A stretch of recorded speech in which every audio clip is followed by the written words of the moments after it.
I'm a local guy. I grew up out here. We've been going to Shadow Mountain for a long time, since before it was Scott Memorial. I was raised at Shadow Mountain. I was there at Scott Memorial. I remember the first service in the sanctuary when the sanctuary was built. We have known each other for a long time. Our families go way back, and less than a year from our first date, we were married. And here we are 17 years later. And we still like each other. Yeah.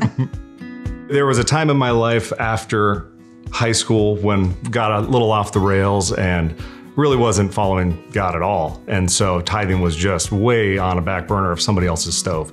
And so it just didn't happen for me. You know, when we got together, we kind of came from that same background where we knew all the right answers to all the questions, but we weren't living it out. I honestly don't think that I ever even thought about it. Because even when we were first married, we didn't go regularly to church.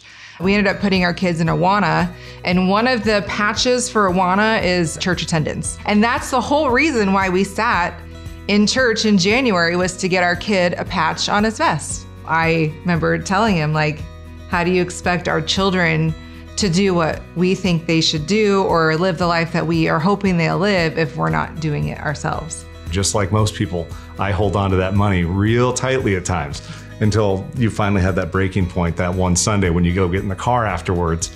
And sure enough, we're just kind of both on the same page at the same time. And I wasn't the one to instigate that conversation. I remember sitting at the table and I was like, man, I really think that we need to start tithing. And he just was like, oh man. And I had already been kind of along that line in my own mind, like, I know I need to do this, but that was just confirmation to me, like, yeah, okay, we're both on the same page. We have to do this.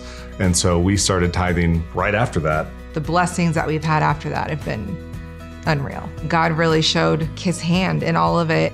Yeah, we learned to work with what we were making and what we had left way more effectively than we ever thought before. It actually forced us to pay attention to what we're doing with finances by starting to tithe. I think if anything's a blessing, it's the family. Everything else doesn't matter. You know, having all the car, the house, whatever. Who cares how much money you have? If you've got your family and you're bringing up your children in the ways that you know and that you're putting your trust in God for, nothing else should matter. That's really the end game right there. It's really cool because the more involved we get in church, the more we see what that money does. So we know, they're giving 20% to missions, which is great right off the top, but then being involved in so many different things, we're involved with Awana, we're involved with the young adults, and it's encouraging to know that some of that comes from our tithe. This is where you get to truly decide whether you're gonna fully trust God or not. Get out of that comfortable rut that you're in, because God wants to use you for something else. Don't let something as simple as what's in your wallet hold you from doing bigger, greater things for his kingdom.